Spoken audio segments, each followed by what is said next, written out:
नमस्कार मित्रांनो, मी आज मतदान केलं नरेश मस्के यांना. गाववाले एकनाथ शिंदे साहेबांना त्यांच्या उमेदवाराला मतदान केलं. आज आमच्यावरती प्रत्येक वेळेला अन्याय झाला.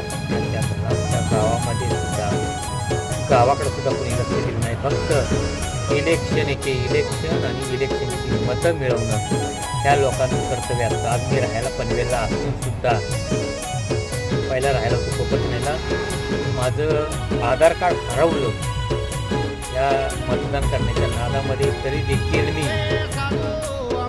नरेश मस्के साहेबांना मतदान करण्यासाठी हक्कानं सांगतो. जो चांगलं काम करेल त्याला निश्चितच पुढं आणणं गरजेचं आहे. नरेश मस्के साहेब नक्की सर्वांना उतरवणार 100%. कारण हे तुम्ही आपण काम करेल